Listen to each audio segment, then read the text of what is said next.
Girls, tell me about a time where your quick thinking probably saved your life. I'll go first.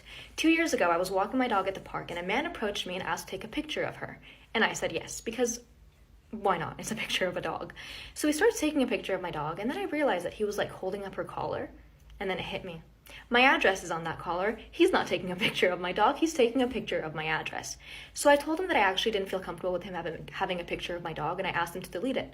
So he deletes it and then like starts walking away really fast. And I was like, "Excuse me, sir. No, could you also go into your deleted album and delete it from there?" And he goes, "I don't have a deleted album." And I was like, "You have an iPhone. Everybody has a deleted album. Could you please delete the picture?" And he was like, "Sorry, I don't have a deleted album," and like keeps walking away. And keep in mind, this is like 2 PM in a park. Like there's other people around. So now I'm like chasing after him and I'm telling him, "Sir, I know you have the album. I will show you where the album is. Can you please go onto your phone so that we can delete the picture?" Oh, part two. I'm sorry for the delay. So I'm still chasing after him, and people at the park are like starting to look at us now because I'm chasing after him and I'm telling him to stop walking. And so he stops, and I tell him again to delete the photo from the deleted album, and he goes, "I don't have a deleted album." And I was like, "Yes, you do. Everybody does. It'll take 10 seconds. And he goes, "Fine." And he like goes on his phone and does something for a second. He goes, "There, it's gone."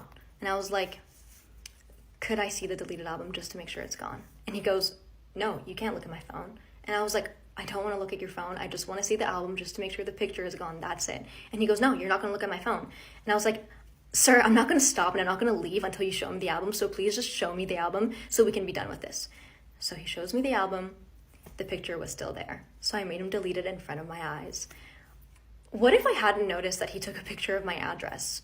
And what if I went home that day and, that night when I took my dog out to pee, he was outside waiting for me? I mean... Okay, I had to mentally prepare myself to tell the story. But I was ditched at a party, walked home, bad decision, walked through an alley. And I noticed that it was a very long alley. And I noticed this guy trailing behind me. I paid no never mind to it. I was drunk and I was heading home. And then before I knew it, his hand was over my mouth and a sharp object on my side, and he really pushed it really hard into my side, and I knew it was a knife. And he said, "Don't fucking scream or I'm gonna fucking kill you." And then he starts grabbing me all over on my breast and my groin, and he's trying to take off my pants. So all of a sudden there was this voice in my head that says, "Act like you're liking it. Act like you're liking it." So that's what I did. I act like I liked it. And then he just miraculously, he quit. And he freaking walked me home. Like, so yeah, part 2. I should have said that at my first one. But anyways, I'll leave it in the comments. And I pretended like I liked it. And he miraculously quit. He stopped what he was doing. It was almost like he came to his senses. And he started talking to me. And I was still really drunk. And he started asking me, "Where are you going?" And I said, "I'm going home." And he goes, "Oh, well, I'll walk you the rest of the way home." And at that point, I knew he still had a knife, and I knew I'm pretty sure he was capable of fucking using it. And I was so scared, and I said, "Okay, I just live over here." So he walked me home all the way to my freaking door. And I was so scared because he knew where I lived. But I never saw him after that. Thank God. So I had just gotten stationed up in Washington State at a squadron. I didn't know many people, and I was getting hazed at the squadron. A woman scorned, who knew? And I met this guy. He seemed harmless enough, thought he could be a good friend, and he invited me to go 4-bying out in the woods. I was raised in Missouri. I love 4-bying, so I was like, hell yeah, let's go. We went to this ORV park called Reeder Pit. There was a group of us having a good time, going 4-bying in his rock crawler. And it got dark and we started a fire. And he asked me if I wanted to go for a ride with him in the moonlight. Me being the idiot that I am, I was like, yeah, let's do it. We were riding around having a good time and we stopped at a river. And he was like, "Man, I gotta piss." I was like, all right. So I got out to go look at the river in the moonlight and he went off into the woods to go piss. After a while, he wasn't answering. And I'm looking around and I can't see him anywhere. I started getting that eerie feeling in the pit of my stomach. And I heard a crack of a stick in the woods. I called out his name again. I said, "This is not funny." I could hear him chuckle and then go silent again. At that moment, I knew in my gut he wasn't fucking around. And this was going to go very badly if I didn't do something. And that's when my seer training kicked in. I got out of the way of the headlights of the rock crawler, let my eyes adjust to the moonlight so I could see better. I crouched down, got really quiet. I could hear him moving. I could tell that he couldn't see me anymore and he didn't know where I was. But he still was being really stealthy. So I began to be stealthy as well. At this point, the hair on my neck is standing up.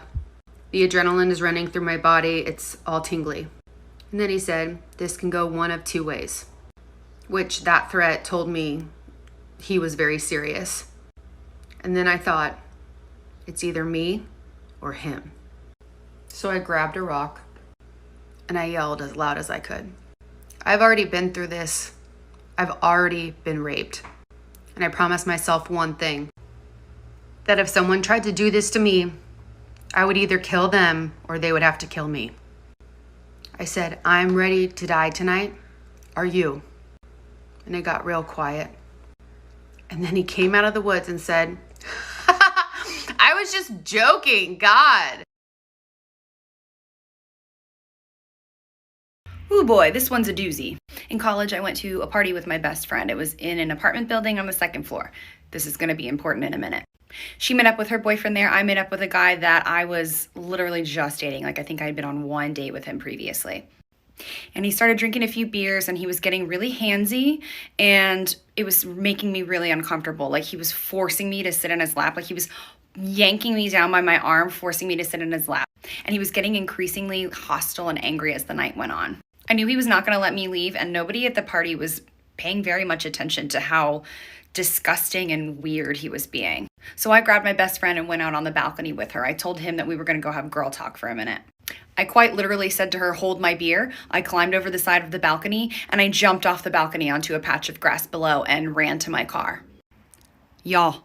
So I used to dog sit this dog who was like really well trained. The simple stuff, you know, stay, heel, sit, lie down, roll over, play dead, whatever. But he also had an attack command. So I'm dog sitting. I was staying over at that house because they were out of town for a while. It's 3 a.m. I'm asleep. And I wake up to hearing the dog growling. So I sit up and I like look around and then I hear the door handle jiggle.